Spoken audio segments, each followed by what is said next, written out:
Ladies and gentlemen, welcome to the Rum and Regret podcast. I am Andy Drake. Johanna Myers. Nate Tussing, we drink and we know things. Today is Tuesday, November 30th, and we are going to talk Arcane, the League of Legends animated show that just dropped on Netflix. We have a special guest tonight who is going to teach us everything about League of Legends and how it connects to Arcane.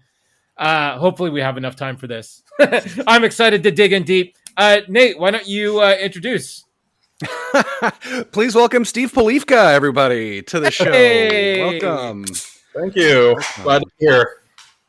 So, frequent listeners of our podcast, which there aren't many. All six of you. All right. Well, we'll remember Steve from The Boys Season 2 recap. He was here talking everything The Boys with us. So, and after we watched Arcane, we realized that we needed an expert here. So, Steve, thanks again for joining us and jumping into it. Now, we typically have segments we get through. I'm going to skip mine tonight because this sort of applies. Arcane sort of applies to what my segment is, which is the streaming selection of the week. But Joe, do you have a horror corner for us? I do have a small horror corner for us. I watched The Deep House over the weekend, and that's on Epic's streaming. Okay, yeah, and it's so the premise is it's a couple that has a YouTube channel that they investigate weird things. Okay, and they get the line on this house that's completely preserved, sunken in the bottom of a lake. Okay. And so they get all the diving gear and go down and investigate this creepy house. And some things ensue, and it just becomes a kind of Descent-esque shit show. Oh, nice. Okay, yeah, I saw the trailer for this, and I wanted to check it out. So it's decent. It's decent. It's there's a lot of shaky cam, bubbly underwater chaos, which is kind of frustrating. And there's a lot of the gal screaming, Ben, where are you, Ben? But other than that, the twists and turns and the payoffs are pretty good. Okay. So I would give it like a 7 to 8 out of 10. Okay. All right, cool. Steve, I know you're a big horror guy. Did you see this? I have not, no. Okay. All right. Yeah, I was taking notes. I'm going to have to check it out after this. Okay. Yeah. All right, cool. Nate, do you have a Marvel minute? Sure, yeah, it'll be under a minute. I want to talk about Arcane because, of course. Right. No worries. It's been waiting for this. Yeah. So I guess in the last week we'll go in somewhat of an order.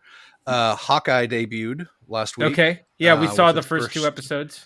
Yeah, first 2 eps. It was a show about the most boring Avenger. And Kate Bishop is probably the best part of it.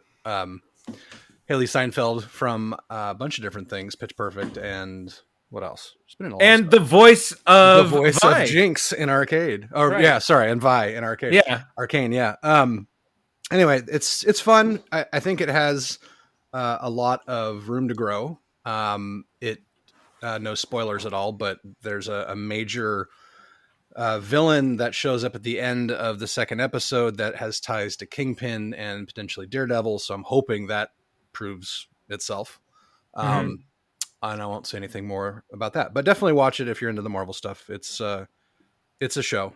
Let's see what else. There's a lot of stuff that happened actually. So apparently there was a bunch of deleted scenes that leaked from a bunch of different shows or a bunch of different movies. Excuse me. Venom had a deleted scene that leaked that talked about the symbiote god. There was a scene that leaked from Shang-Chi that confirmed that Razor Fist, the guy with the sword, is like his adopted brother. Oh wow. There's a bunch of random stuff happening in and about. There's tons of Spider-Man No Way Home trailers that came out, and then leaks around the trailers, and then apparently different countries forgot to edit certain parts of certain trailers, so it kind of spoiled certain things. But we do have basically the Sinister Six confirmed. It's gonna be fucking bananas. I got tickets yesterday morning. Nice. So apparently they went on sale the night before, which I didn't know. Apparently I was a bad fan there, but caught it early that morning. And so I'm basically stealing Addie right from school to go to the movie theater. Oh, nice. To catch that on Thursday in a couple weeks. Yeah. What else? I think that's about all I have for the Marvel Minute, unless anybody else has something that I forgot. I do not. No. So, all right. Well, let's get into it. So, Steve, since you're our guest and you're our League of Legends expert, the official Rum and Regret League of Legends expert, I will let you start with sort of as someone with a connection to the franchise. What did you think of Arcane? Yeah, so start out. So I guess I've been torturing myself playing League of Legends since late season 2. So God, they're going on season 11 or 12 now. So for about 10 years. Okay. Arcane, I think, is something that a lot of people who are longtime League players have wanted for a very long time. What Riot has done with cinematics, be it introducing new characters, promoting the Worlds Tournament, just promoting in-game events, their cinematics have always been amazingly well done. Well animated, well voice acted. It gives a lot of attention to detail, and I think that is one of the things I really love that shines through in Arcane is the attention to detail. Sure. People for years have been asking, when are you going to make an animated series? And I know they've been working on Arcane for about, I think they said 8 years, 6 years, something like that. Oh, wow. And it's been in the works for that long, and I think a lot of it shows up in just the characters themselves. I have some dates here because this is the kind of nerd I am. So Vi was released as a champion, let me see, I think in 2013. Okay. And then August 2013, I'm pretty sure she was released as a champion, and then shortly after her, Jinx was released as a champion. There was no confirmation at that time that they were sisters. There was a ton of speculation that they were sisters based on in-game voice lines, based on their splash art in the game. Vi is standing in front of the Piltover where the council sits. The buildings all look pristine, and in Jinx's splash art, everything is destroyed, but it's the exact same scene. So a lot of people are like, oh, there's connection between them. Like in-game, if you were playing Jinx and the enemy team had a Vi, it would have a little message in the corner that said, Vi is trying to stop Jinx. How fun. And every time Vi would kill Jinx, like a little point would go up. And every time Jinx killed Vi, a little point would go up. And the same thing happened with Caitlyn. And so everyone was like, oh, okay, so Caitlyn, Vi, and Jinx are all somehow related here. Like, aside from just or saying they're from Piltover/Zon. People suspected they were sisters for a long time, but it only got officially canon confirmation with Arcane. Okay. Wow, so they waited that long for it, really? And there were so many videos of people who do the lore of League of Legends essentially being like, I'm 99% sure they're sisters, but until Riot confirms it, like, this is speculation. So now it's officially confirmed. And yeah, so I mean, the lore that League of Legends has put in is massive. I mean, Arcane gives you guys who have no real background or familiarity with it a little taste of it, but in the Runeterra universe, there's something like 6 or 7 different regions. Each region has at least, 15, maybe 20 champions. Sure. And then from that, there's sub-characters, there's subplots, there's, historical timeline of regime changes, of world-altering events, of all these different things. So, to see them finally kind of jump in the waters of an animated series makes me very excited and very hopeful, especially with the success of Arcane. Where I would really like to see it go is have Arcane stay centered on Piltover and Zon, because there's tons of story there. but then have them similar to the Marvel Cinematic Universe. And I doubt anyone from Riot is going to be listening, but if they are, take my idea. I don't even need credit, but make different series similar to how there's, with Marvel, there's WandaVision, there's Hawkeye, which Nate gave a glowing review of. There's, all these different things. They can easily do a series on Noxus, which we saw a little bit of in Arcane. They could do a series on Shurima, on Targon, on Freljord, on Bilgewater, on Bandle City, which is where the Yordles live. Like especially on the Ruination and the Shadow Isles. In game this year, I mean, Arcane also, side note, comes as a relief to a lot of people because League has been building for the last several years this conflict in game. There's a region called the Shadow Isles, and in the lore, like thousands of years ago, a king, his wife was poisoned, and he brought her to what was at the time called the Blessed Isles, trying to revive her in the waters. He brings her into the waters, and basically it corrupts the waters of the Blessed Isles, and the Blessed Isles become the Shadow Isles. Everyone there become twisted abominations of what they used to be. Like the head of the king's army, who used to fight on horseback, Hecarim, became this weird spectral centaur guy, and he basically rides around slaughtering people left and right. There's a lot of cool things, and then the Shadow Isles are near Bilgewater, so every Halloween there's something called a harrowing, where the mist from the Shadow Isles creeps off the Isles into Bilgewater, and people get haunted. There's a lot of slaughterings, a lot of craziness. So they teased this thing called the Ruination, which is basically that the ruined king comes back to Runeterra, trying to reclaim the aspects of his wife Isolde's soul. And basically the black mist spreads over Runeterra.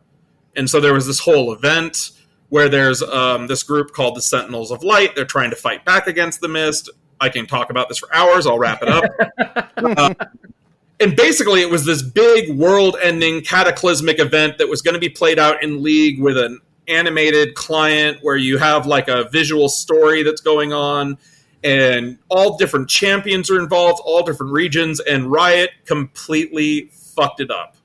Oh, really? Everybody was so mad. The whole thing had so much potential. It felt like a gimmick to sell skins. Like a lot of characters in it, like their lore did not match up to how they were. Like one of the people in lore from Freljord, Olaf, his whole thing is that he met with I don't know who it was, I'm going to say a gypsy, and she told him that he's going to die an old man. He wants to die gloriously in battle, so he's like, that cannot be. So he constantly throws himself headfirst into battle, hoping that he'll get killed in battle, and he never ends up dying. Oh, yeah. It's him further. And he's this like berserker barbarian type dude from Freljord, is like very Nordic themed. Okay. And he's in this Runeterra, this Ruination visual story, and it's basically all fart jokes and other stuff. And it's like, why would you even do that? You know?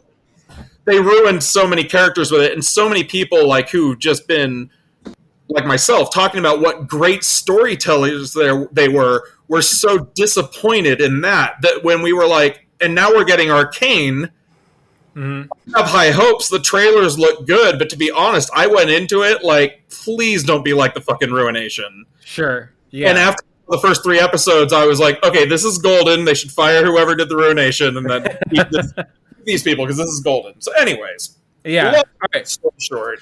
Let's get it.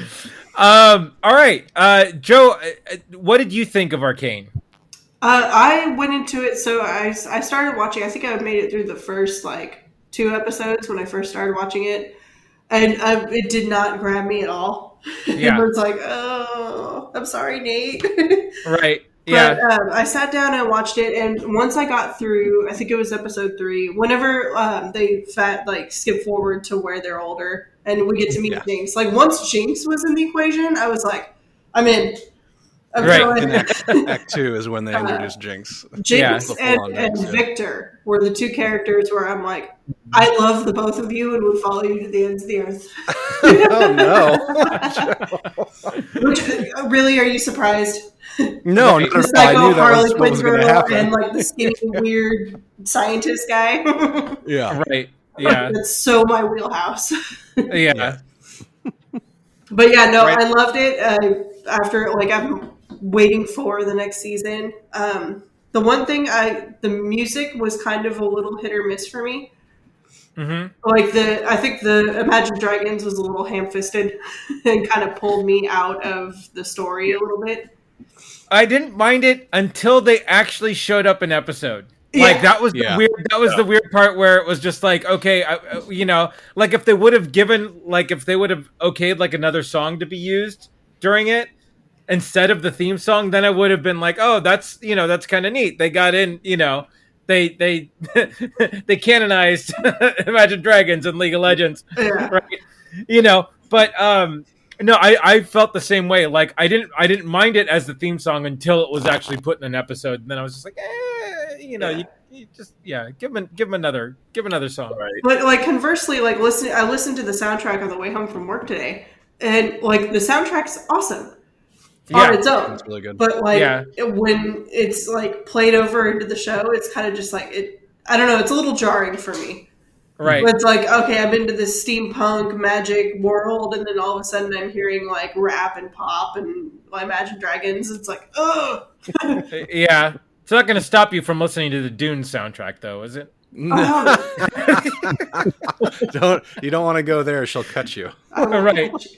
I'll put on House Atreides right now. Do not tempt me. Right. Yeah. No, I felt the same way. I went into it knowing nothing about League of Legends, and I watched the first 3 episodes. And now, full disclosure, and I said this in our last podcast, I was a bit distracted when I watched the first 3 episodes the first time, so I missed quite a bit. So I was just, and then meanwhile, Nate's on the chat saying, "You guys need to watch this show." And Best show on television. Right. Yeah. For real. And so finally I had a couple hours where I wasn't too distracted, and sure enough went through the first 3 episodes, realized that I missed quite a bit. and that was able to sort of turn the corner and get me in. And then Joe, I think you nailed it too. Yeah, episode 4 when the time jumps and we get introduced to Jinx.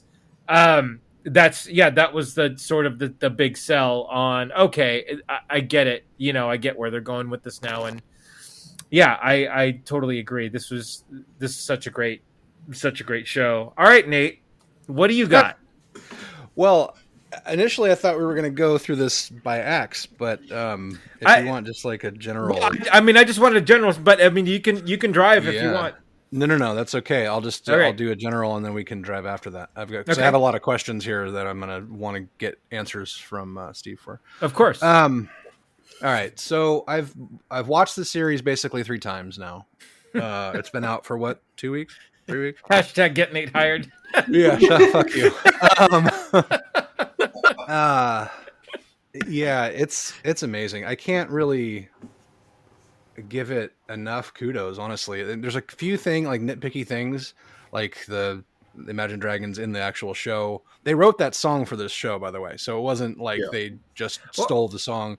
Right. But it's having it in the intro over and over. Thankfully, you can skip the intro, and then having them show up as creatures, people in the show was a little silly. But overall, I think this is probably the best video game adaptation into a thing ever. Pretty much ever. Yeah, I'll say ever. And I think it's probably my favorite animated show of all time, I think. Just because if you think about the major things, right? Like, so Castlevania is amazing. All of the shows that Art House did are amazing because the art's amazing, the voiceover is great, and the story's there, right? Mm-hmm. Given those 3 criteria, you can't get better than Arcane, in my opinion. The animation is top notch and not something we've ever seen. They use I agree. and 3D. Yeah. The voiceovers are crazy good. I don't know if they're as good as Castlevania. The voiceovers in Castlevania are super strong. But then the story is just insane. It's not something we've seen before. It's not a rehash of something. It might be something that League of Legends people would have some inkling about, but I don't think so. This is origin story stuff. So Right. it blew me away. And at first I was like, this might be a little violent to show Addie, but she's seen a lot of violent stuff and she is obsessed with it now. She's like, she has a black face mask that she painted up like Jinx. Like, oh fuck, she went back. Oh wow. Oh no. Oh yes. Oh, She no. would jinx I mean, that. I knew she would. She Oh, painted her that's fingernails like Jinx. Like, oh no, Oh, we're I in love trouble. it. I better fix my 3D printer. I got to start making a giant minigun. Right. Yep. Yeah. So, but she absolutely loved it too. And, I mean, obviously it's a little bit different of a gap there, 30-year gap between the two of us, but, yeah, I love it. I can't say enough about it. The soundtrack's amazing. It does kind of jump all over the place, but, that song at the end with Sting, it just so good. That made me buy the soundtrack, that song alone. Yeah, so just as a general statement, I think it's fucking fantastic. I recommend it highly to everybody. Okay. All right. Hold on, bud. All right. So, Nate, I know you wanted to go through act by. So, you want to splice it into the 3 acts, or Sorry. how do you want to do this? Well, yeah, that's what I had sent in the text. If we wanted to just kind of break down the acts, if there's something that we liked a lot, something we didn't like, if we had questions, and go from there. But All right, I'm gonna guess that you're probably the most prepared out of all of us. So, I mean, except for Steve. Steve has a PowerPoint if we have time. I'm just I might not be kidding. So go ahead and drive. Okay, I just have I'll go through this as quickly as I can, and Steve, Okay. I guess I'll probably need some feedback from you. But Yeah. so as far as the first act goes, the thing that immediately grabs you, obviously, because it's the first thing you see, is the opening scene, right? It's all you hear is Powder humming a lullaby or singing a lullaby, and like some gunshots in the background, and then the rest of it is completely. There's no talking at all. It's just, you know, people looking at each other and soundtrack and score, and it's insane and heartbreaking, and it looks awesome, and that thing really just stuck with me. It actually foreshadows Jinx a little bit. I think there's actually a part of it where it does the little cross out, like layover imagery in that point.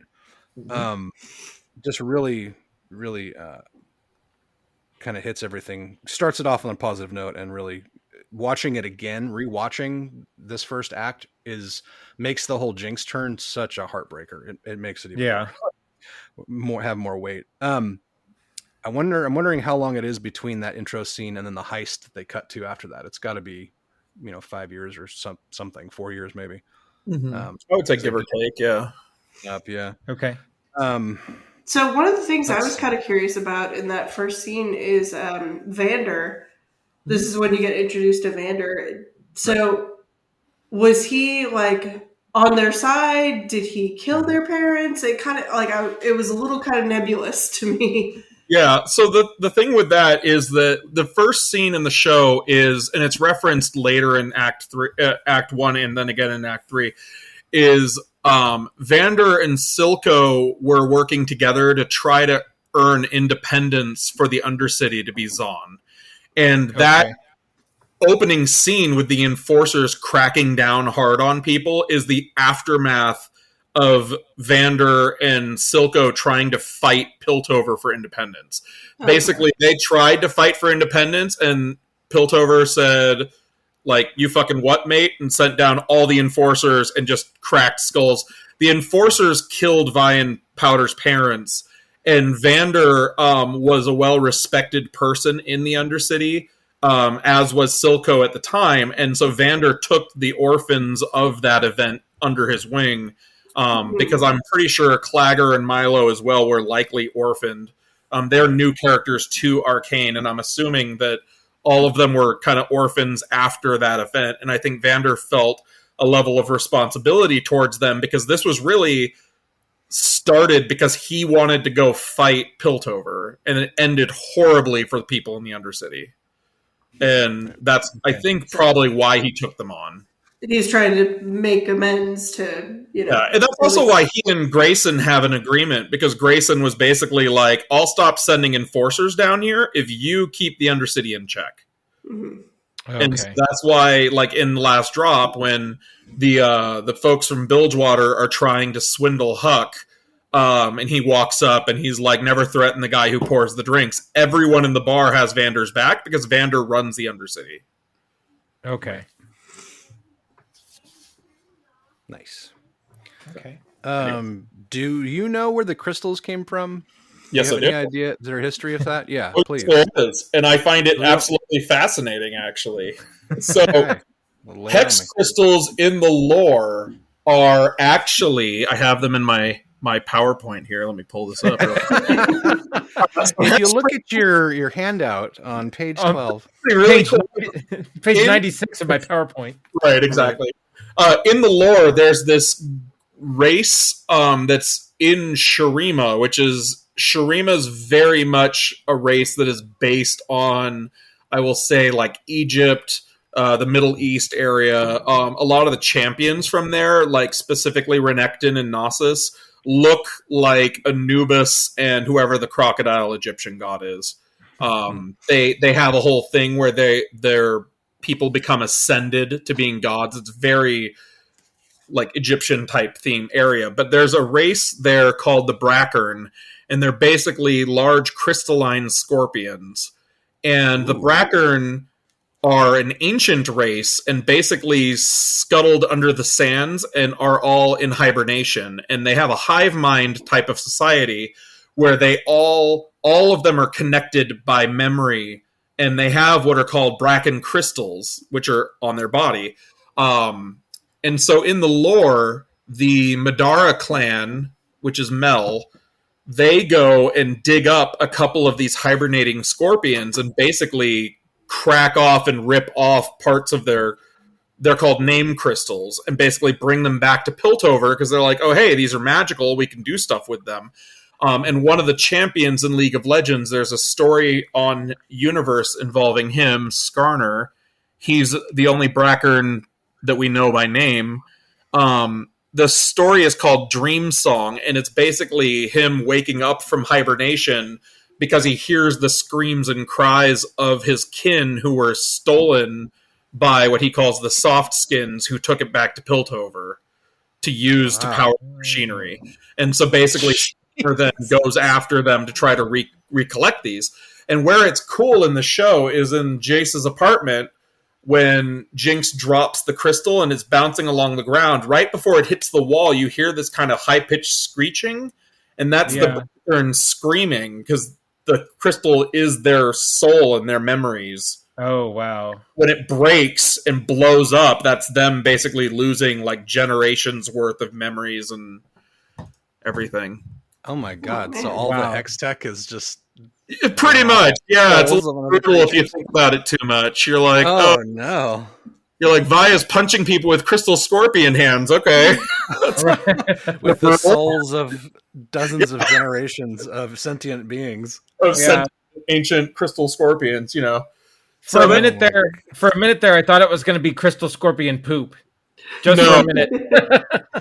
I would have been a lot better. It would have been a lot better. Oh my god. But yeah. That's hilarious. Okay, so the next question I have happens in the next episode. Mm-hmm. Who is Heimerdinger? What is his deal? We don't see anybody else that looks like him in the entire show. You do too. Yeah. So, lies. The madam at the brothel. Right. I'm gonna hate myself for even saying this. The Gimp Yordle. Yes, I have that note as one of my favorite things. And one of the Chem Barons is also a Yordle. So the race that Heimerdinger is they're called Yordles, and they're from a place called Bandle City, which is not on Runeterra, but it's like an like if you think about it in D&D terms, they would be from the Feywild. Okay, alternate dimension And type deal. Yeah. from Bandle City, there's portals that go all over Runeterra that for you and I would look like a good example is this is if you there's a cinematic on YouTube for when they released the Yordles in Legends of Runeterra. And there's a bunch of different ones, and it shows them all in Bandle City, and they go through a portal to get to Bilgewater, and it basically shows a diving bell on a barrel that stretches outward, and like vines are coming out of it, and the Yordles pop out of it, and then when they pop out of it, it goes back to being a diving bell. Because that's their Yordle portal to get to our world. The Yordle portal. So hashtag. We have to add that to the show notes. Hashtag right. Yordle portal. Yordle portal. Yordles are essentially they're magical beings. They're essentially immortal. And Heimerdinger's seen some shit because while he's on Runeterra, time goes normally, but there's speculation that in Bandle City, similar to the Feywild, time moves at a different pace. So twice in the show, when he mentions it first, where he's like, "You don't know what you're messing with, Jace." Like I was there. And it shows that scene with a mage in a beam of light, and there's like people from Shurima like freaking out.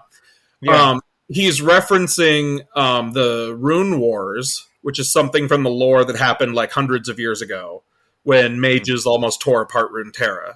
And so then he must have witnessed the Rune Wars, and that's why he's like, don't mess around with magic if you don't know what it is. And then later in the show, he does it again, and he's referencing when Icathia, who's a civilization that was completely destroyed, summoned the Void, which is another alternate dimension type of thing filled with beings that like evolve. They look like aliens. They look very otherworldly. They're all very creepy, crawly looking dude. There's several Void champions in League of Legends. But basically, Kathia was fucking around with magic and then brought forth the Void who want to devour the world. Gotcha. Oh, wow. Okay. So that's why Heimerdinger's super against people using magic who don't understand or have an appreciation for it. Yeah. Makes sense. The Awesome. I'm glad we heard all the backstory. Doesn't have any lore, but I'm hoping he does soon. Okay. So he's got a cute dog that looks just like him. I know, right? I love that. So I did watch a bunch of like reaction videos and stuff, and they mentioned that he's using illusion magic or like glamour or something like that to make him look that way. So he's not using glamour. It's the other way around. In the comics, he uses glamour to appear as a human, but his true form is the Yordle. And people are suspecting that because in Piltover specifically, people fear magic. Similar to in Demacia, they fear magic. So I'm assuming after the events of Arcane, Heimerdinger, in fearing for his safety, has to use glamour to appear as a human, along with Ziggs, who's another Yordle that he hangs out with in Piltover. So wait, why does he look like just a big mustache and not like a gremlin from the new batch, like the other one? because of his mustache? Well, so I don't know. I don't understand the Chem Baron and the Hooker Yordle, but yeah, he's an extra fuzzy Yordle, or the other ones were well shaven. Yeah, I mean, part Yordles look like Heimerdinger, where they're fuzzy, and there's even crazy Yordle champions. One of my favorite is a guy named Kled, who's certifiably insane, and he thinks he owns all of Noxus, and he talks like Yosemite Sam. And he rides a cowardly lizard in the game. Does amazing. He have a giant mustache too? He doesn't have a giant mustache. He has his fur on his face kind of styled into like a pointy goatee, and he has an eye patch. And so maybe the ones that live in the lanes are like that because of the lanes. Like because of the air or whatever? Yeah, I think the Chem Baron one is probably the chemicals that are killing everyone in Zon that's making them look all nasty. But yeah, that's the Madam. Like, they normally look fuzzy, kind of cutesy little. They look like Megaloys, less like gremlins. The Madam just rode hard and put away wet. Yeah, she's straight out of Gremlins too. We know this. Yeah, he, has probably seen some stuff. I mean, yeah, literally and figuratively. Yes. Yes, she's lived a Okay, cool. Well, so I mean, Act 1 is pretty amazing. Kind of sets the stage for everything. Giant battle at the end. Basically, Silco uses the shimmer to mutate a kid in order to wipe out a bunch of people and capture Vander, and then the kids basically try to go free him. Vi has to have a talk with Powder. It's like, look, you can't go this is going to be really dangerous kind of thing. Mhm. This is one of the other things that it kind of bothers me about the show, is that Powder's turn into like mental issues happens super quick and fast. There isn't really any lead up to her break kind of at the end. Cause she's freaking out real hard that her sister told her to stay home, like really bad, pulling heads off things and stuff. I think that you get, I mean, like her reaction is sort of, I think, enough for me anyway to figure out that, oh, okay, this probably happens a lot, you know, like this is probably the norm. So I get it. Like that didn't bug me so much. Yeah. I really wish they would have shown it earlier in the act. Well, at least then it would have given it give us another episode, you know? Yeah, I mean, we're on episode 3 at this point, so it's like, well, I know, I get it, but no, I don't. Yeah, that didn't throw me off, you know, that much. That it's like, oh yeah, I get that, you know, as the youngest of 3, like I get being told to stay home, you know, like no. Let the big kids have fun. You get to stay home and you know you bring out your explosives, right? When you feel like you're left out. Okay. Well, they let it up too of like, you know, you always screw things up, and you know you're just always a nuisance, and so you know when her big sister told her to stay home, it was like, oh well, you're just in with everybody else that thinks I'm a loser and you know is just a problem. So it's like that one person that's supposed to have your back finally like turns on you, you know, in your mind. So yeah, I kind of like I totally bought that. Yeah. I mean, the screaming and wailing might have been a bit ham-fisted, but like I can totally see how that would make you just like, well, fuck you then. Yeah. No, I have an 8-year-old. I get that too. For sure. Yeah. Well, yeah. I buy the turn at the end of the episode for sure. But yeah. Anyway, so it's a really the whole end of that episode in the first act is just amazing. I mean, they're basically get trapped trying to free Vander, and Vi grabs his gauntlets and kicks all the ass, which I love that they foreshadowed that with like the arcade game, and she has like all the high scores. I thought that was really cool. That was cool. And then they basically like the tragedy that is they're about to escape, and then one of Powder's inventions finally works and kills everybody. Basically, it is just super tragic. But the scene where the first explosion initially happens, and then they show it from everybody's point of view, which I think was great. But the first explosion happens and blows her out of the window, and she's like smiling at the end. Kind of like something, it worked. And she was just so happy that something finally worked, but she ended up basically killing everybody. The thing I thought that was really interesting is that when Vander gets free, goes over and tries to fight the mutated guy, basically gets his ass handed to him, and then comes back as he takes some of that purple drink and comes back to kick some ass. Actually, no, before that, sorry. When he's trying to fight the guy who had the shimmer, Vander stabs him in the back with the same knife that he took. Or sorry, Silco stabs Vander in the back with Vander's knife. And that's the knife from the flashbacks that he grabbed when Vander's basically choking him out under the water. Silco grabs the knife in the flashbacks and stabs him in the arm. It's the same knife. It shows the notch out of the blade, and then later it shows it again, which I thought was really cool. Kind of full circle thing. And then just the Vi and Jinx scene at the end was rough to watch. I mean, I get it, but it was rough. And then the fucking sheriff ruins everything, basically. Yeah. Silco rushes in. And then the music at the end of that act is really good, too. They do a good job with that piece. But anyway, so that's kind of my overall... My favorite thing in that first act was obviously that whole last scene in the building. Yeah.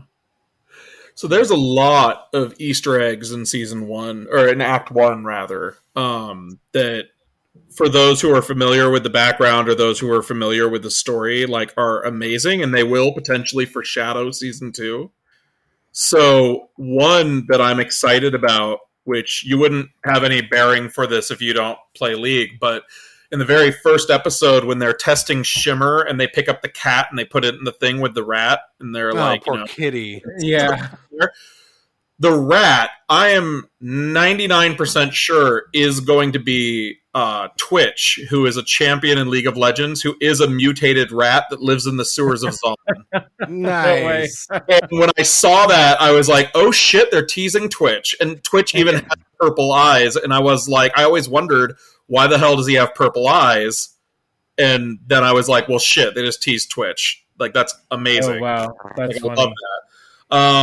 There's several, like when they go into Benzo's shop, a whole bunch of items that he's examining and that are on his walls are all items you can purchase in the shop in League of Legends for your character. Oh, wow. Like improve their stats. And the one he's specifically looking at is an item they pulled after season 2 that everybody loved, but they pulled it because it was too OP, and it's the little turtle shell looking thing. It was called Heart of Gold.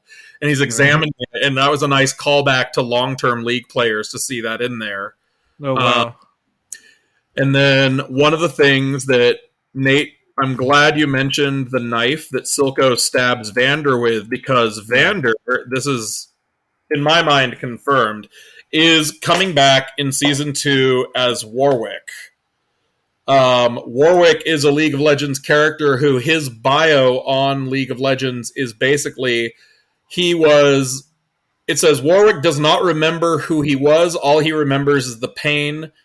He was formerly a gangster who tried to turn his life around, but in the end, he was betrayed, like by the same knife he used or something like that. And basically, nice. Singed experiments on him, creates him into this wolf chimera, kind of weird with a robotic, like one of those arms like Savika has. And basically, his body is so strong, it keeps fighting the transmutation until he dies. And then when he dies, the transmutation takes over, resurrects him, and he just hungers for blood. And then he's called the Uncaged Wrath of Zon is his champion kind of nickname. And he basically just travels around Zon, just murdering everybody in his path because he's just wrought with pain. And the reason why I'm 99% sure is that in the game, when you're playing Warwick, and I am a Warwick main, when you play him and you come across a Jinx, he has a custom voice line where he says, hold on, I wrote down all this. It's awesome. So he has a custom voice line when he comes across Jinx, and he says, where is it? Page 107 of your PowerPoint. No, right? He's Jinx for the first time in League of Legends. He says, "You were there, let me forget." And then when he sees Vi, he says one of three things. He says, "The fear in your eyes, I've seen it before. Zon needed you." And then he says, "Who taught you how to punch?" Which is funny because Vander taught her how to punch. Oh, wow. Nice. And then also when Silco... So then there was when the Bilgewater people see him when they're threatening Huck, and he comes up, they call him Hound of the Underground, which, I mean, come on. And then so after he like has him in cuffs and he's dragging him off to the chair, he says, "I'm going to show you who you really are." Right. And then the second he starts dragging him away, Warwick has an ability called Blood Hunt, where when you hit W, these drums start playing, and those same drums start playing as soon as he's being dragged to the chair. Shut up. Oh, really? Oh, no way. That's awesome. Arcane Season 2 teaser that was saying, like, Arcane's getting a Season 2. As soon as the 2 appears, the same drums start playing. Oh, wow.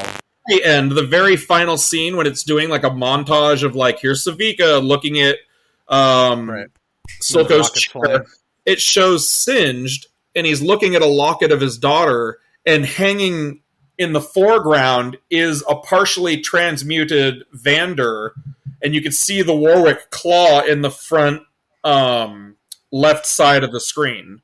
And so that right there, and it even calls back to the original artwork they did for when Warwick was reworked. And the other thing is that you can see Singed, it's really, really careful if you miss it, and you have to look for it almost, that he already wears that thing over his face because he was horribly burned. That's how he got the nickname Singed. But in Warwick's story, as he's being transmuted, he scratches the shit out of Singed's face. So Singed wears bandages because Warwick tore up his face, and you could see in Arcane, Singed is cleaning off bandages from his face before Silco runs in with Jinx. Right, so Singed is the mad scientist guy. Singed is the mad scientist. Yeah, that knows Silco and also knows Victor. Yeah, and he is one of the coolest parts of Arcane for me because there is so much involving him. And I feel like he didn't have as big a role for people who aren't familiar with the lore, but for those who are familiar with the lore, it was like amazing to see like the little tidbits they gave for him, because I think he's going to have a much bigger role in season 2. Nice. Okay. I'm sad that he put Toothless in a jar. So I have a whole theory about that, about Rio. Oh, no. Wait, Rio's the name of the salamander? Yeah, Rio is the name of the salamander, and I have an entire theory about Rio that I will maybe bring up later. I don't want to. Did she dance upon the sand? Like I was like, this is gonna be 7 hours, right? Because like, right. Well, before I go any farther, Joe, I want Joe and Andy to get some time here. If you guys have anything, because I got a ton of stuff, and I don't want you to get. No, I don't have anything prepared, just because I knew that you were going to be a little more prepared than most, and of course, like the deep dives into all of this with Steve is exactly sort of what I wanted. So if I don't talk a whole lot here, I'm really just soaking this in and appreciating what Arcane is more now that I know a lot of this stuff, which likewise, I mean, like I'll jump in if I've got something to say, but you guys take it. I mean, and this is, and I said this in our last podcast that I tend to sort of gravitate to anime and animated shows that I have history with and everything, and that's why I'm such a big proponent right now of Star Trek Lower Decks, because that is just like it's Easter egg like heaven. You know, there are, I mean, a minimum like 30 references to every iteration of Star Trek in an episode, and clearly, and from not having any familiarity with League of Legends, clearly Arcane is that deep. And that's what I was, and that's really what I was hoping to learn tonight. Nice. So cool. And so the final thing, the last thing with Act 1, and then we can go to Act 2, is what was huge is that Vi, since her champion was released, nobody knew what her real name was. They assumed it was Vi. A lot of people speculated that it was actually 6, like the Roman numeral 6, and that maybe one of 6 kids. She has a line when you play as Vi. The different characters say different stuff when they move around or where they hit people in the game. And one of the things she says is Vi stands for violence. But that's as close as we ever got to knowing her name. And you always hear her referred to as Vi until she's walking away from Jinx and she says, "Violet, please." And that's the first time you hear what Vi's real name is. And that's why it's particularly heartbreaking for me. Because I just assumed, okay, so her name's Vi, cool. And then when she's like, "Violet, please," I was like, oh shit, her name's Violet? Like, oh, that's fucking sad. Oh, okay. And then I was like, Jinx's name was Powder, and then she goes by Jinx now. Like, that's really sad. Yeah, well, but there's got to be some sort of deeper connection to the 6, because those are Roman numerals on her cheek. Yeah, but it's it literally spells out Phi. So I get it, but anyway. Yeah, but they do a lot with names. I mean, I was going to say this a little later, but while we're on the subject of names, Jinx's 2 guns, the minigun and the rocket launcher, both have names, and their names are Pow Pow and Fishbones. And both of them, you see their origin in this, because in Act 2, when Vi runs into Jinx and they're talking, she says, "Oh, Pow Pow, I would have never left you." And Jinx named her minigun Pow Pow, which was Vi's nickname for her. And then Fishbones is fashioned after the signage at the food stand where Vi likes to eat. Because if you look at the sign, it's just there for a quick stint, but that sign is the same shape as Fishbones. No way. Well, she has a pillow too. She has a shark pillow in her Yeah. bed in one scene. Yeah.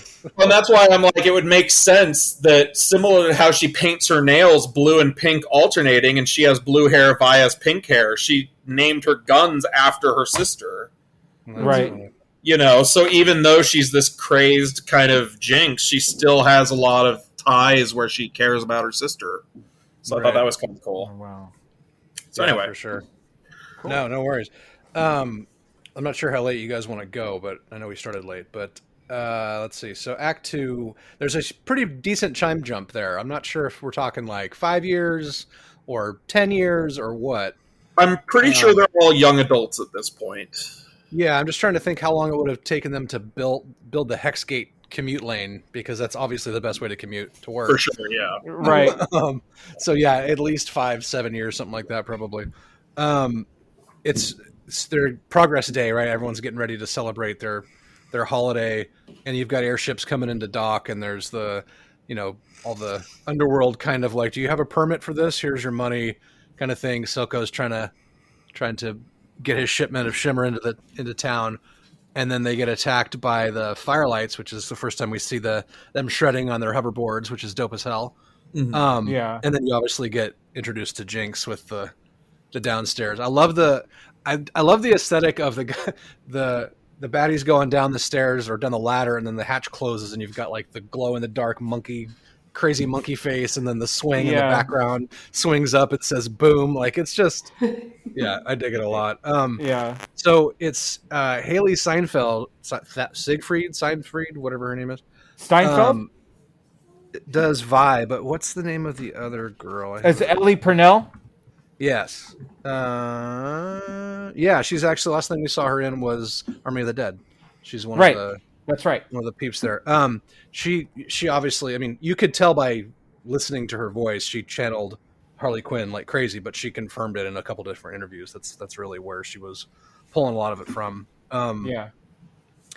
And I just, the way that she runs Jinx is great. Just the voiceover is nuts. She said this is the first time she's ever done a voiceover, and she totally nails it. Where did I totally lost my place here? Where am I? Episode 3, Act 1, Act 2. They do a really good job of showing Jinx's mania and lack of control in that whole sequence as she shoots her own people and kind of thing. Well, so and I just the thought that breaks, was a great way to start. Yeah. Yeah, and the breaks with the little like neon scribbles behind her head. Uh-huh. I love how that was done. Yeah. Yeah, I especially love that when they introduce what's the sharpshooter gal at the end that likes Vi. Right. So at the very end, basically the scene on the bridge, when Caitlyn's being like helped off the bridge by Vi, and then the scribbles make it look like she has devil horns and she's smiling. Like, oh god. Yeah. I get it. So yeah, in the last 7 years, the last drop has been turned into a club. So last drop is bumping. What else?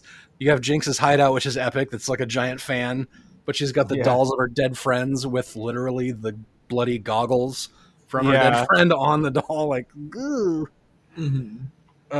They finally start getting into some of the manipulation and kind of hierarchy and political layers, which are kind of, I mean, I've heard people compare it to Game of Thrones, but I think that's only because of the different houses and that kind of thing. But you start to see all of the inner workings later.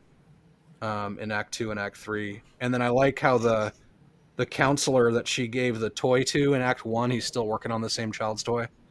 Now that we're in Act 2, which I thought was hilarious. What else? Oh, and then the end of that first episode, Vi is ripped as fuck and has some killer prison ink. Yeah, was right. Oh, it was fucking great. I don't want to go through all these episodes because it'll take forever, but I guess, do you have any major stuff in for Act 2 other than the fact that Vi gets some really good one-liners like, "You're hot, Cupcake." And shit like that. Well, so that one is funny to me because there's several Cupcake references when involving Kate, because in the game, Kate has an ability called Yordle Trap, which is like a bear trap. On the trigger is a cupcake. Oh wow! Like in the very first episode. In the first episode, when they're on her balcony, those are the cupcake she uses to bait her traps, which are funny. Oh, that's No hilarious. I way. was wondering why there were cupcakes there. Yeah, and it's apparently their favorite snack. But no, and so in Act 2, let me see. The one thing I really like that is foreshadowing is when they're showing off what they can do with the refined Hex Crystal, and they show the Atlas gauntlets. Obviously, Vi gets the Atlas gauntlets in League of Legends. She's wearing the Atlas gauntlets, and that's what her weapons are. But Victor gets the Hex Claw, and he's showing off the Hex Claw, which in the game, before Victor goes full-on glorious evolution and becomes this, like, mechanical, magical hybrid dude, he has the Hex Claw in-game, and he casts spells from the Hex Claw. So when he's like, the Hex Claw, I was like, oh, hell yeah. Like, and Victor is by far my surprise, like, favorite from this show.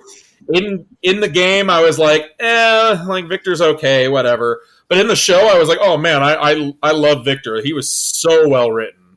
Okay, so I'm like, Victor's not going to die on me, and I'm not going to have to mourn him, right? So Victor... Or he might evolve into something else. Yeah, so basically, like what he did with his leg, where he was carving the runes into it, and the Hex Core. In the game, his passive ability is the Hex Core, and throughout the game, as he gains levels, it evolves and it adds bonuses to his abilities. And so basically, they're showing that he is in Season 2. I would be sure of it. He melds with the Hex Core, and similar to how his leg is all magical and robotic-ish looking, he basically melds with the Hex Core. It takes over his body, and then he works towards his goal, his glorious evolution, and he basically is trying to... He wants people to evolve like him. There's actually, in the lore, there's a church that worships Victor, and I forget what the name of the church is. There's a church in Zon that worships him, and his motives have always been that he wants to help the downtrodden. And, like, you know, he was portrayed kind of as a little bit of an evil character, but it's kind of like evil to what end? Like, he's doing these things because he wants to help his people. Yeah, exactly. And so, but Victor, he does not die. He comes back as more of that magical transformation we see in Season 1, and he has the Hex Claw. So I was super excited about that. Jumping ahead, like, one of the rough things for me was when, like, I can't remember her name, but the gal that held the torch for him, and she's like trying to, like, Sky, that was rough. I'm like, I am, you know, you've everything you do inspires me. Yeah, and then she goes in and just gets fucking right. That was rough, and that was super rough, but. I have a good note since we're talking about Victor and his evolution. Victor put himself into the Hex Core like Jace did with the counselor Madirda. I mean, that happens at the same time, and there's a lot of like double entendre with liquids flowing through other people. Yeah, it was funny. She's hot. What else she's also brunette. No. Oh, that's the same episode where we get the ball gag gremlin. Yes, that is the same episode with the ball gag gremlin. There's a lot of cool, actually, in that episode. There's 2 teasers which are really cool. One is when it's showing the kind of snapshot of everybody in Zon when they first go back to Zon in Act 2. You see a tattoo artist doing a tattoo on like a guy's huge back. He is the same tattoo artist that is in the splash art for one of my favorite champions, Urgot, who is likely going to come in Season 2, and that is going to be intense if he comes in. Quick background on Urgot. He was a Noxian like warlord type guy. And basically, he got sent to Zon by people in Noxus. He thought to do like some assassination or something. he was betrayed. They threw him down in a mine, and a Chem Baron kept him trapped there. They did all sorts of experiments with him, similar to Savika's arm. He has like not octopus legs, but like spider leg type things, and all he knows is pain. And he basically leads a revolution to get all these people who are trapped out, and then he just goes around Zon just straight up murdering people and is like crazy. Oh wow! And so in his splash art, that same tattoo guy is tattooing a Noxian symbol on his arm. And so when I saw that, I was like, they are setting up Urgot, and I'm here for it. So, anyway. Then cool. in the brothel, I couldn't think of the name. I was like, Hooker Palace. In the brothel. Let's go with Hooker Palace. Right. Hooker Palace, yep. There's two people in a room together, and they're both wearing masks. And the masks they're wearing are the masks of the champion Kindred, which is supposed to be like the spirit of death. And there's two of them. There's Lamb and Wolf. And so one person's wearing the Lamb mask, and the other one's wearing a Wolf mask. And I thought that was super cool as like a little Easter egg for people who play the game, because Kindred is kinky. Also cool champion. And that's also where we find out that Kate swings the other way, and that Vi starts getting some feelings. And we also get Bond Yordle, who Riot, make that the next champ, for the love of God. Is that the one that I called Ball Gag Gremlin? Because yeah, that's Ball Gag Gremlin. I'm like, I would play Bondage Yordle in a heartbeat just for the fun of it, you know? Right. Oh my god, I feel like you need to get a tattoo of that, Steve. His your art. No pain, no gain. You know, he can just run out. Anyway, right. Terrible. My favorite thing happened in Act 2. Which is we get to see young Victor, and I thought this was a really cool. Oh yeah, that was awesome. When young can't climb. Well, so he makes the little toy boat, and he's trying to chase after it, and he can't get there, and it leads him to Singed, and there's that whole thing. But then in Act 3, when he gets his magical leg, and we see him running, he's outrunning a ship that's behind him, and so he's finally. Shit! Yeah. I didn't see that. That's cool. That is beautiful, and it shows just like his emotion in that scene. I was like, oh, he finally outran the ship. Yeah. Where that scene is important, where Singed finds the toy boat, is that it leads into this greater Singed theory. But we don't need to talk about that right now. We can talk about that later if there's time. Okay. See, all I got was It vibes out of that. Of like, oh, for sure, yeah. You know? But Georgie chasing his boat. Oh, for sure, yeah. There's total Pennywise vibes there. Oh, God. Oh, my God. I have a note for that whole intro scene with him where it's like, tiny Timmy can't climb. And a sad face. And then giant salamander, toothless. So, and then the gal put Toothless in a jar. The gal that he sees, like, her name's Sky. So is that Sky. The same? That's the same Sky. Mm-hmm. Yeah. Which is very sad. Yeah. It makes it even worse. There's a whole part after that where Jinx is confronting what's her name? The second in command after Silco? Savika. Yeah, Savika. She's confronting Savika. It's like, look, I think you and me got off on the wrong arm. And I was just dying. It's a total Harley Quinn line, but I was just dying. Totally. That's hilarious. Mm-hmm. Yeah. I like the scene where it's like Heimerdinger versus the Hex Core. It's like, no, you must destroy it. You have to destroy it, kind of thing. Yeah. Let's see. So So then they're trying to run away. So it's Vi and God, I can never remember her name. Caitlin. Are running away from after. So Vi gets in a fight with that same second in command, Savika. Thank you. Because I do have a note here that says like Shimmer Arm for the win, because she goes fucking crazy with that thing, and the only reason she survives is because of the I'm an excellent shot, because Cupcake is an excellent shot basically. Yes. And so then they're right on the run basically from Silco's people, end up in like the underground, the deep dark places, and Caitlin goes to try and find help after shacking up in Vi and Powder's old shack, basically. And the Shadow Helper is the same guy that Vander helped in the first episode with the glasses. That's when he's at the table getting cheated by the two people.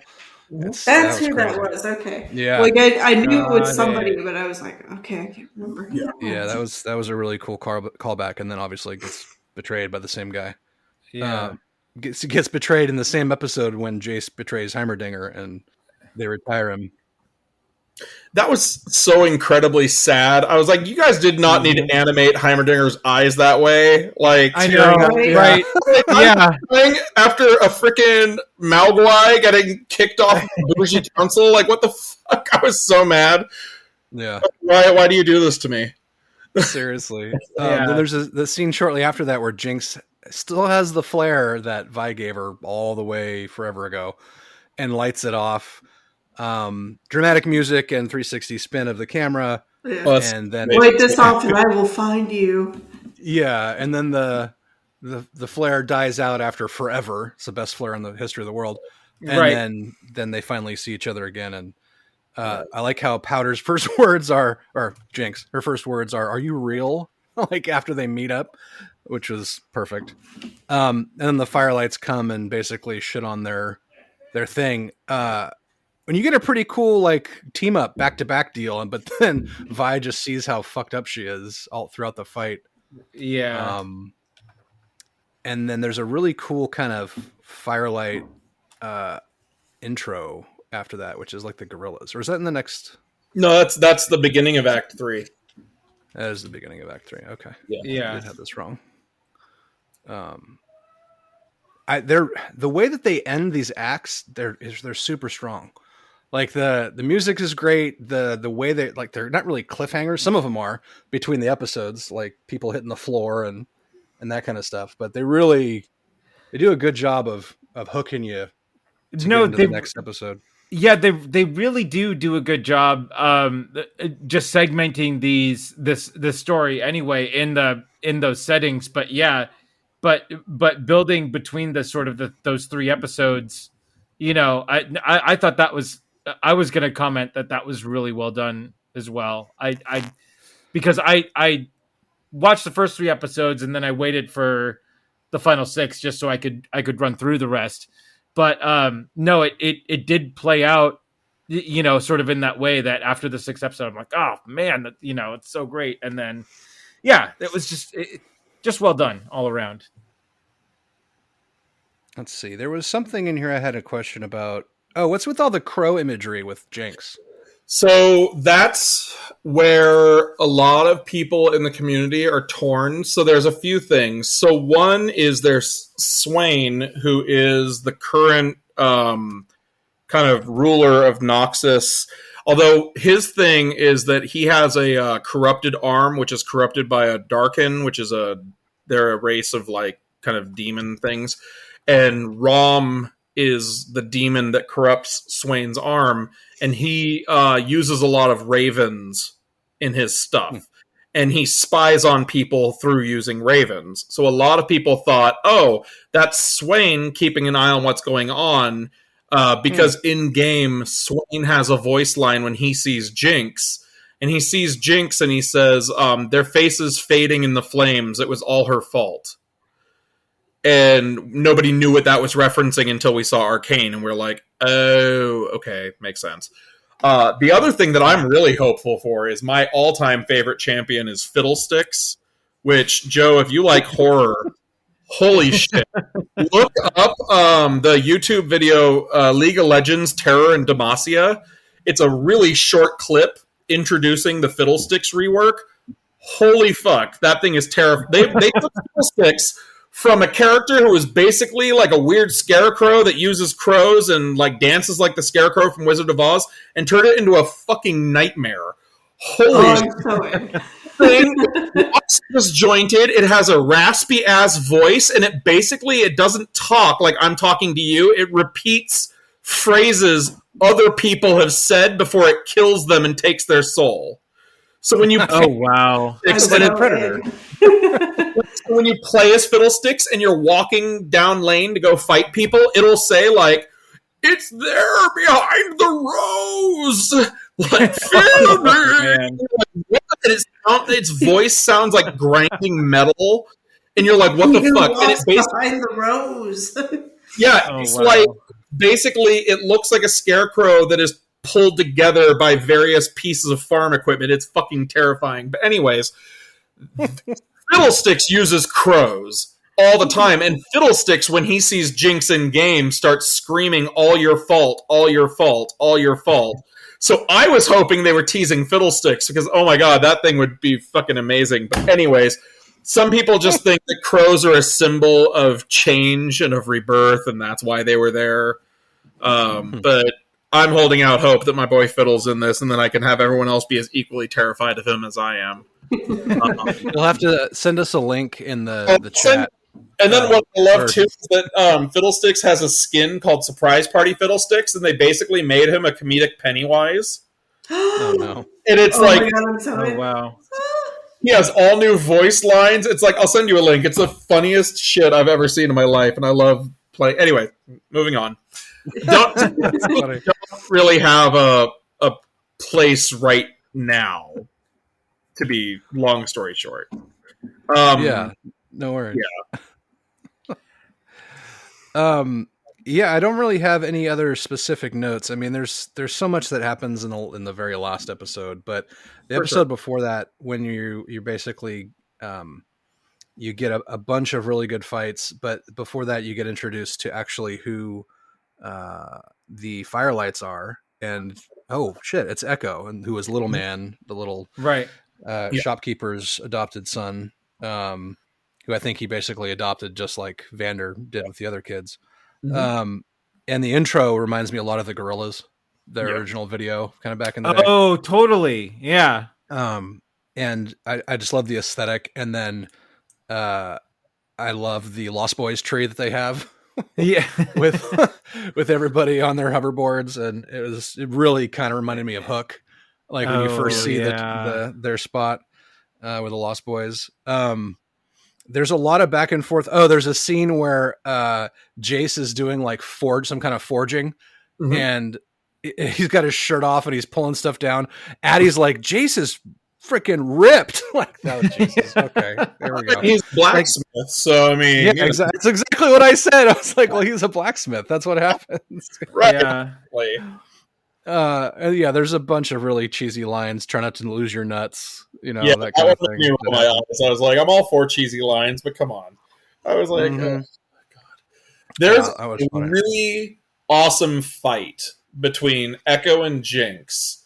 Yeah, that's one of my all-time favorite things. Important is Echo in League of Legends, and he's going to do this in Arcane, is he has a device powered by a hex crystal called a Z drive, which basically allows him to rewind time by about 6 seconds. His ability in game is he has a little ghostly figure of himself following him around, and you could use one of his abilities, and it'll teleport him backwards and then replenish his health to what he just lost 6 seconds ago. Oh, that's cool. And he could set things up where he swings his bat and then he walks forward, and then 4 seconds later, like the ball from it lands and stuns people. And so the fight with Jinx foreshadows that, because you see him, and I love how it alternated between them as kids and Jinx trying to with the little balls, and then so good. Like he plays the whole thing out, and then he gets shot, and then it rewinds, and he's like, okay, I know I need to dodge now, and then he goes forward, and then he succeeds in dodging, and then knocks her down. Super brutal right after that. I was like, holy shit, Echo, like stop, she's down. Like, goddamn. Yeah, I thought he was gonna kill her, but then it's that moment where he like thinks about who she used to be or whatever that she uses to drop the grenade, and almost takes them both out. Yeah. Exactly. And I was like, that was rough. But that fight sequence was so well animated and such cool, like, teaser for when he gets his Z drive and what he does. And I was like, that is fantastic. Like, that was one of my favorite fight scenes. The fight scenes in all of Arcane were stellar, but that one was one of my favorites. Well, and I think that's just a testament to how good the animation was and just how good everything was framed and whatnot. It really did. It was never too jolty or too jumpy or anything. And I think it was... Direction was top notch. Like the choreography is amazing. It really was. It was just... You could tell that that they didn't just throw this out there to appease the League of Legends fans. Like, it was done with a lot of care and a lot of appreciation for the source material. Of course, now that I know more, but it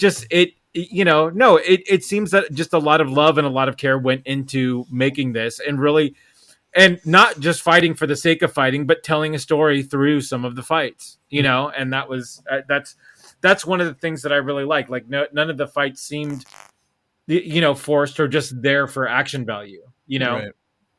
Yeah, and the lead up to that Jinx fight, there's a lot that happens there, so I want to cover that real quick. So before that ever happens, there's the other underworld overlords basically call a meeting, and Silco just boss motherfucker runs in there, basically unleashes like poison gas in the room to remind them where they came from, and is handing out breathers to a couple people, and then the main guy who's trying to basically get a coup together to do with the lighter, the golden jaw at the end, which is awesome. Basically makes him wait until the end. But as he's walking out, he's like, good meeting. Right. I was like, oh, my note is Silco is boss F as fuck. Yeah. On that one. Seriously. Yeah, which is so great. So then there's a specific scene where a ton of stuff happens at once and they kind of interweave it. So Victor's second transformation, Heimerdinger's boat ride, the Fireflies take off and fill up the lower tunnels. Jace goes back to his room and revisits a picture of him with Stormbreaker. All that stuff happens at once and they kind of interweave it, which is great. And then you cut to the scene where Jinx is spying on Vi and Caitlyn walking across the bridge with Echo, and they get confronted by the corrupt sheriff guy. And everything takes place there. There's gunfire, etc. But then you've got all the firelights that basically not the actual people on the skimmers, it's the bugs. The bugs, yeah. And then with all of the mechanical ones that Jinx created, which are fucking amazing, and the fireworks go off. They basically turn into fireworks, explode everywhere, and take out basically everyone, which is crazy. I love the aesthetic of the one landing on I can't remember the name of the sheriff guy. Marcus. Thank you. Land on Marcus's gun, and then you've got the patterns on the wings, and then they click, and it's like basically the crazy face again, and it blows up. That's amazing. And then you've got, after that happens, Jinx is basically walking on the bridge, and she's humming the same nursery rhyme that she sings in the beginning of the show. Yeah. And it's a killer. They do that really well in a lot of places where they call back to other things and kind of bring it back up. Like, wait, did that really? I have to go check that. And you have to double check some things. They do a really good job of calling back to stuff that they planted earlier. And then, like you said, Echo versus Jinx, it's one of the best fights in the whole series. It might be the best fight. The second fight that Vi has when she's powered up and has the gauntlets versus that was pretty dope. Versus Sword Lady. That is a pretty damn good fight. But I think the Echo Jinx one, just because of the aesthetic and the way they did it, is probably better. Let's see. Then I had the note for the crow imagery, and then that was it for that one. So overall, that was a super strong part of that act. I think that was the first episode, right? So yeah, that's why I messed up. This is episode 2 down here. So you've got what's the name of the counselor that Jace is doing? Mel. Okay. So Mel has got some shit to work out, because they show like is that where they show her origin thing? Where it's the beginning where they take over. Yeah, and her mom comes in, and then they kill the Shuriman girl, and basically the painting on her headboard is a painting of the blood in the fucking necklace. Like, wow. Yeah. Right. All of the paintings Mel does throughout the whole series are all scenes of Noxus. She paints the Bastion. She paints the girl who died. Her mom banished her to Piltover as a way to test her, which is very Noxian of her. Let's see. Oh, this is when you actually see when Silco shows up on the bridge and finds Jinx, and you realize that he really does love Jinx. I mean, you probably knew that before that, but the way he behaves, it really kind of gives that away at that point. Desperate parent trying to save his child takes her to the crazy guy. Singe. Let's see. Yeah, to Singe. Thanks. So then, the fallout from the bridge scene, Jace is there puking off the side, and that really kind of steals his resolve to start making weapons, I think, to defend themselves, and he basically locks down the bridges after that. Let's see, what do I have after here? Oh yeah, so Finn is the name of the guy in the gold with the gold jaw and the lighter. Super cool aesthetic, by the way. I love that guy. He's fucking great. Clearly, his mom didn't love him. No, not at all. He goes and tries to turn Savika, and Savika's basically working on her arm and her blades flashing or whatever. And one of the quotes I have underlined here, it goes, "You're a scary lady," which I thought was great. And then it cuts to Mama M is in town from Zamunda. And she said, there's a quote from her. She's like, "I'm just in town to taste the local cuisine," as she's stroking the boy. Yeah. Oh wow. Oh, bless her. Yeah. Oh, no. Love that. I was like, "Go, Grandma! All right." Yeah. Hell yeah. She found her nubile white boy. She's gonna She go was- down. Well, I love because Mel's like, "You didn't come out here to taste the local cuisine," and she's like, "Can't I just visit you?" And then the male hooker picks her up. She's like, "I'm off to taste the local cuisine." I was like, "Oh shit!" Yeah. I was like, "All right."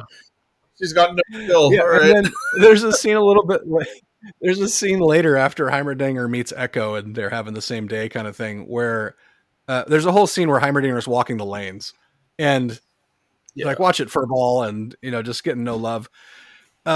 There's a scene where he runs it. There's a little girl who has tries to give him some nuts and bolts and he makes it into a top. Is that magic that he's using? Because not all the parts are there. Creatures. So Yordles are magical creatures. He's likely using magic to make the top for her out of the little components he gave her.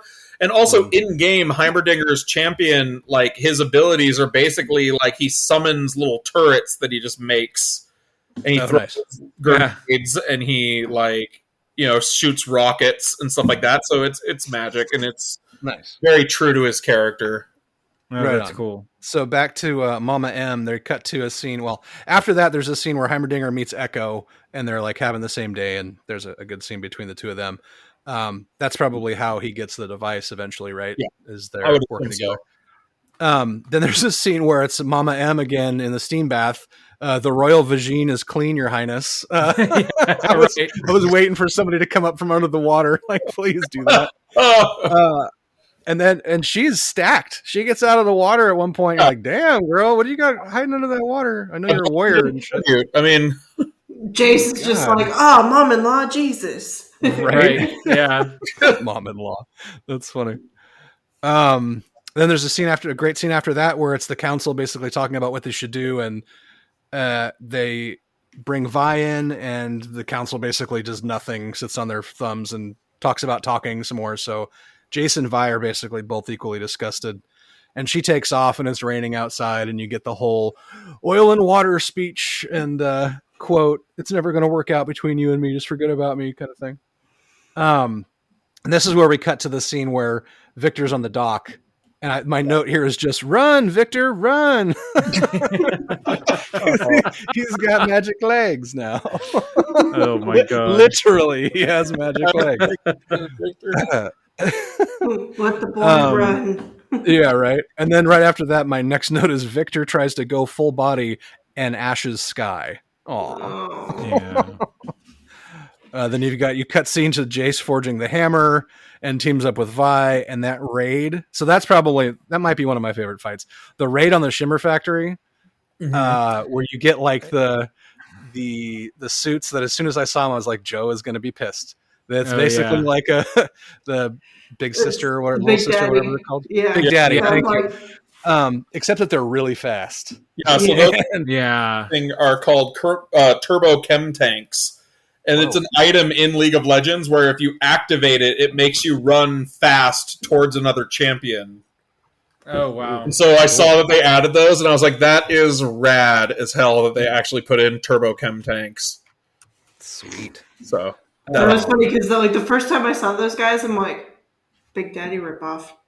Son of a Especially because the whole world is like reminiscent of Bioshock Infinite.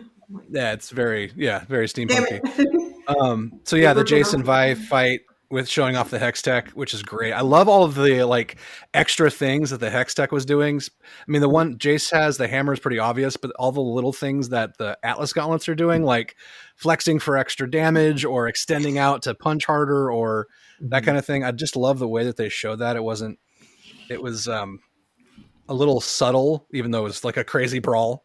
But I just like the actuation of the gloves and stuff like that. I thought it was great. And then when the hammer turned out to be a freaking gun. Yeah. So Steve wants this item in our D&D campaign. Yeah, I do. We gotta, I mean, people with my hammer.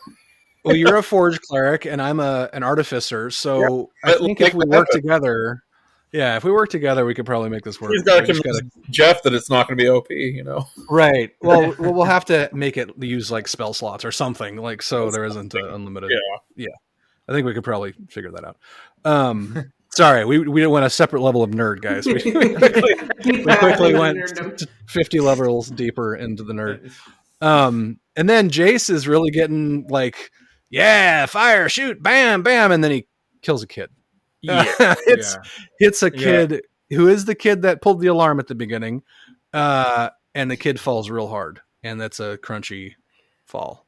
Right. I would say Vi makes a very good point here. Of like, dude, kids die every day down here. Well, yeah, you saw how many kids were working there. Yeah. And what's crazy is that it ends up that kid is the son of Remy, who's one of the overlords. She's one of the without a nose. Yeah, without the nose. Right. And so in the next episode, she basically demands justice. But there at the end, the very last part of this is probably one of my favorite scenes of the whole show, where it's the shower scene. I keep forgetting her name. Caitlin, thank you. In the shower, Rao. What color is that? And then, but then she. Wait, but then what color is like her hair, Nate? Yeah. Oh, it's a crow-like brunette. It's blue. It's black and blue.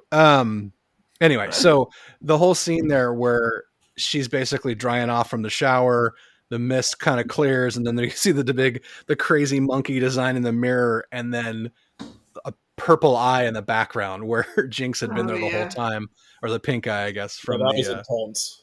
Yeah, and I actually missed it the first time.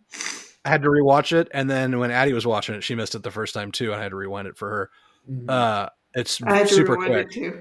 Yeah, but fuck, it's great, and it jump scared me. I think the first time I saw it, I was like, what the fuck, because you expect to see something, but I thought that was really cool. Yeah, that was a great detail. Sorry, I said that was a great detail. Just yeah, it was really well done. So yeah, then we're in the final episode here. So the beginning of it, you basically have kind of a standoff between Jace and Vi, where Jace is like, I'm out, I killed a kid, I can't do this anymore. And Vi's like, well, I gotta fucking kill Silco. He's the head of the snake. We gotta cut it off. I can't let you leave with those kind of situation. And she pulls her hands up, like, take them from me. And he grabs his hammer, and I thought we were going to get like a major throwdown, which I would have loved to see. But then he finally was just like, no, I can't stop you kind of thing. And she takes off. What's your favorite part? So obviously the end, the crazy Last Supper is epic. But Steve, do you have a favorite thing that happens in this last episode? I mean, favorite thing that happens, I feel like the whole dinner scene was very well done and speaks to a lot of the characters and their development. I actually really liked the foreshadowing for season 2 that happened at the very end after Jinx fires her rocket. Where it does the quick clips of each character and what they're doing. Like it showed Heimerdinger and Echo working together, and for me, that's shadowing them making the Z drive. It showed Savika with her arm again ripped off. She has really bad luck on those.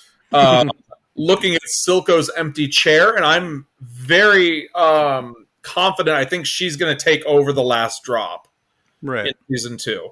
Then what it showed singed with Vander turning into Warwick in the front, and he's looking at a locket of his daughter, which when he mentioned, when he injected Silco and he's like, I too have a daughter.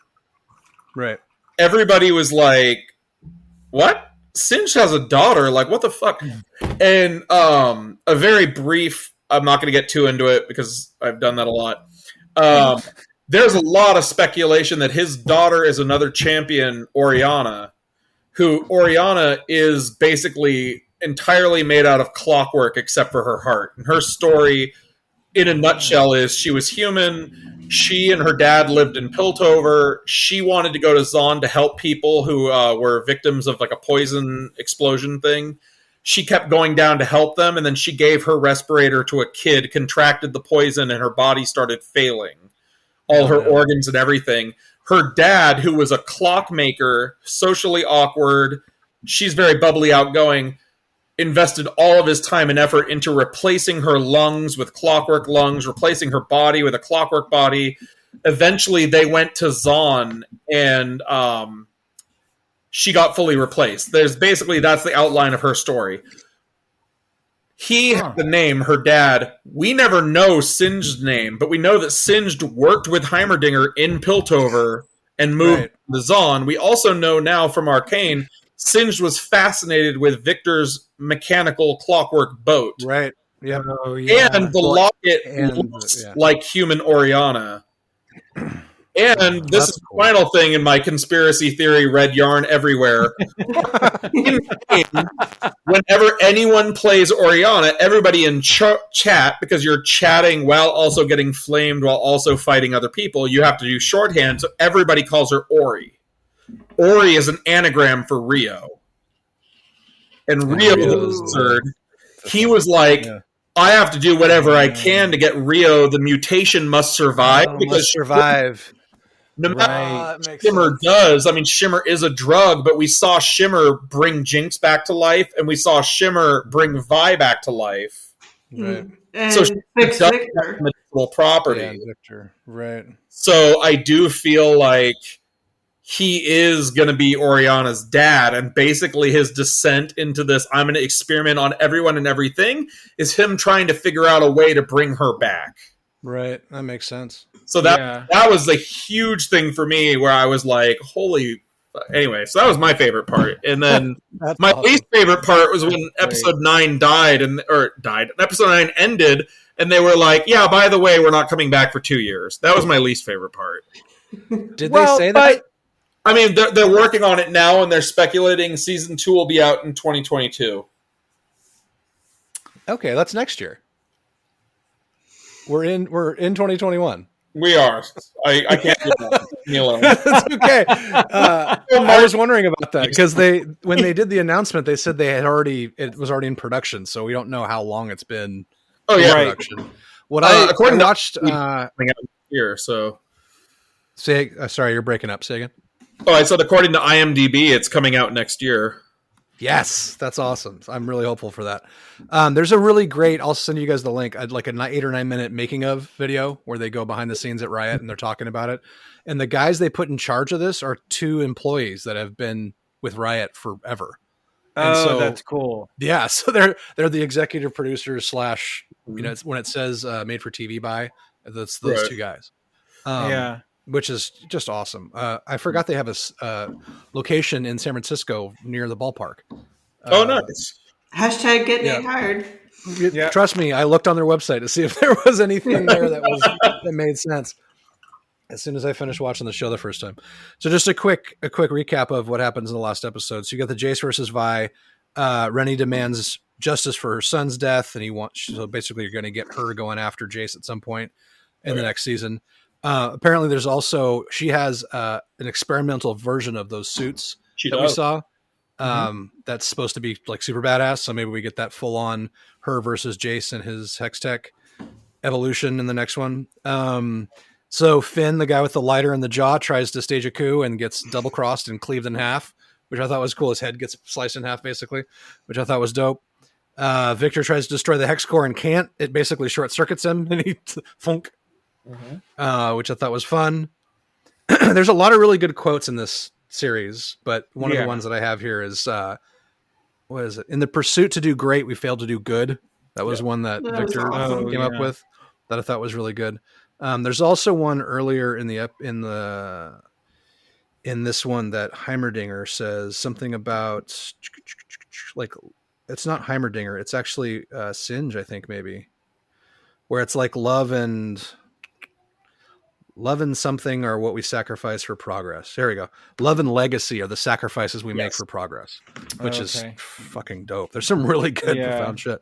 Yeah. Let's see. So we're almost done here. So then the Jace does a parlay with Silco and basically tips his hand, and Silco calls him on it. He's like, yeah, you wouldn't have done that and then come to talk to me so quickly if you were good to go. So what's going on?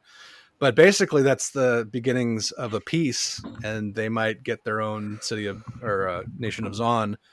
Then you've got the Vi versus Savika fight 2, where she gets her own "you've got heart rock" kind of moment and comes back from getting her butt kicked and wins. But then Jinx knocks her out, and that's how she shows up at the Last Supper with everybody seated at the table.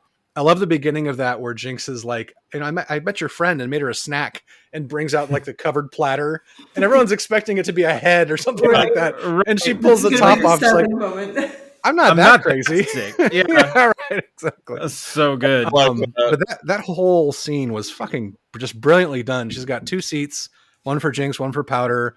Vi and Silco are like trying to get her to like bring her over to each camp, and she goes, look, if you kill Caitlyn, then you can have me back or whatever. And then she goes crazy, break a glass, opa. Hey. And then Caitlyn breaks free because of the broken glass. And basically then Jinx freaks out, shoots wildly, killing Silco. We don't realize that until kind of the chair spins around, although you could pretty much call that. And then instead of it like giving her a moment of clarity to kind of revert back, she fully embraces like the whole Jinxie ness and takes the Hex gem, puts it into Fishbones, and sends the nuke at the council chamber just as and it hits like right as they're agreeing on Zon getting their own station, which is again another callback to the end of the first act when she fucks up right when they're about to get everything that they need and jinxes everything again. And then, there it is. So that's a long way to say, holy fuck, amazing show. And my notes are done. So Steve, if you've got anything else, if you have time. I just wanted to mention, because the storytelling I feel like is top notch. And the one thing I really loved about the storytelling is the parallels in it. Yeah. In Act 1, you see Vander and Vi's kind of father-daughter relationship, not blood-related, but Vander took Vi under his wing, taught her how to punch, taught her how to do this, taught her lessons, really shaped her to be the person she became. In Act 3, and subsequently 2, you see how Powder, or Jinx, and Silco had the mirror image relationship of Vander and Vi, where Silco genuinely cared about Jinx, but used her to achieve what he wanted. Right. And also, just the scene, I really loved it. The scene where Silco is drinking at the statue of Vander, and he's just having like a heart-to-heart with Vander. It's right before Jinx captures him, and he's basically like, you were right all along. Like, what do I do? Because he's doing the same thing Vander was doing in the bar, where he's flicking the canister to call Grayson, where he's like, do I give up Vi and save Zon, or do I fight back? And that's what Silco's saying. He's like, we can get everything, but I have to give up Jinx. Mm-hmm. You know, so it's just another parallel. And I really loved that story arc telling that it was so well done. They did a great job building what they presented before you and then kind of elevating everything after that. It just, I just think it's crazy how all of these details that they've put into this show have been in the works since at least 2013. It's just insane to me. And it's so nice to see it have such a great reception from people who aren't familiar with the lore, aren't familiar with the game. To see people like get so excited about it, like, it really is a special moment, and I'm hopeful that it's going to be the beginning of bigger and better things. Yeah. Well, I mean, that's ultimately what I mean. There are video games that you play for, for fun, but the extra thing that sort of makes video games great is a good storyline. And that's why I've been such a fan of Mortal Kombat over the years, is I love the lore behind Mortal Kombat, and and that just makes it, and I will support Mortal Kombat probably till the day I die, just because of that. And now, having no sort of intro into League of Legends, but now having this, it makes me appreciate the game just that much more, even though I haven't played it, because they take the time to flesh out these characters and don't just put together, a cool looking character with, oh yeah, we'll give him, a mechanical arm and, a cool shield and leave it at that. Mm-hmm. They need to explain it. They need to explain why they have that stuff. And that it takes a good video game to a great video game, and it's not a video game anymore. It's a story. Yeah. And all of the mediums that the story has now contribute to the overarching story. And that is ultimately what makes it a great thing. I'm super excited. I think I mentioned this already, that they're making an MMO for this. Oh, that's something I completely forgot. In my Marvel Minute, rewind. The makers of DC Universe Online are making a Marvel MMO. There you go. So fast forward back to what we're talking about. I knew I was going to remember that. I'm super excited for what they can do with this, because there's so much history that we haven't even seen. And the way that they've been able to deliver kind of, this is what happens in this one city, like Steve talked about earlier. There's all kinds of other stuff happening all over this world of Runeterra. I can't wait to see what they do with the MMO, because they already have, I mean, it's not like they have to do a lot of writing. I mean, they have to write all the quests and everything, but it's like fetch this many bones of a wolf or whatever. Mm-hmm. Right. They have all of the key stuff done already. So I'm excited to see what they do with that. I'm not sure. I don't think there's any ETA on that. It's really more of a kind of news reel than anything at this point. But well, that's how I feel about the show, because I feel like they already have so much lore and so much backstory and so many storylines. They could easily make shows for each region and have it filled with great storylines, great characters, all fleshed out, conflict, betrayal, tragedy, like they did with this, and it would be equally as engaging, because all of their lore is super well written. Like, their creative team needs a raise. Like, they are so amazing. Yeah. Well, the guys that did the show they're going to be sought after for other projects just because of the way they handled this. I'm not sure how much direct control they had, but Jesus Christ, the production on this was just beyond anything that we've really seen before. That's nuts. Yeah. And I don't want to be hyperbolic saying it's like my favorite animated show of all time, but I haven't been this nerded out on a new to me IP. Right. I can't remember when. And what you were talking about earlier, Steve, about the MCU idea. So the different shows, yes, great idea. But then you also need to have like these moments where you bring the heroes from each show together to have, I don't want to say your Avengers moment, but yeah, you have your League of Legends champions moment kind of thing where they have to fight off X, Y, or Z, and I think they could do that really well if they follow. Oh, they do that currently in the lore. I mean, there's a lot of different people in the lore who are from, say, Ionia, but are up in Freljord doing stuff with the wild shamans up there, and who previously were in Bilgewater helping out other people. And like, the characters all intermix and intermingle with one another, be it through just meeting each other out in the world, like through war, through battle, through all sorts of stuff. Right. Like, they would definitely have a lot of tie-in, and it's very easy to do tie-in with this universe. Yeah. Awesome. Well, yeah, so I know I already gave my review several times, but final thoughts, guys. I know we're running late. What do you guys think, Andy, Joe? You have anything else? In terms of animated series, and over the last few years, I've started to really get into animated series. This is definitely a top 5, if not a top. animated series, just in terms of story, in terms of production value, in terms of the voice work, and just having no backstory into League of Legends at all. It's a compelling story that I dug into, and now knowing some of the underbelly of it, it's fantastic. I'm Joe's got to freeze me for season 2. I'm not gonna freeze you. Joe, what about you? Final thoughts? Pretty much everything you guys have said. I will say there were like kind of harkening back to your quote thing about the doing was great versus good. There was a couple other quotes that I really like. They resonated with me. The loneliness is often a byproduct of a gifted mind. Yeah, that was great. And then the obvious, is there anything so undoing as a daughter? Which like that one, it was like kind of, there's the whole thing of like all the daughters in this, Vi, Caitlyn, and Jinx are all like kind of undoing their fathers in a way, and like there's a parallel there for all of them. Mm-hmm. And it was like, whoa, that's pretty profound. Yeah. You can even include Mel in that. Yeah, exactly. Oh, sure. Yep. Yeah.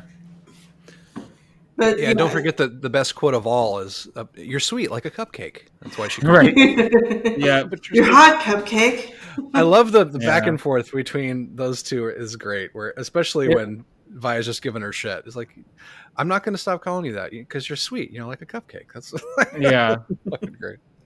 Yeah, that was really good. Steve, final thought. What you got?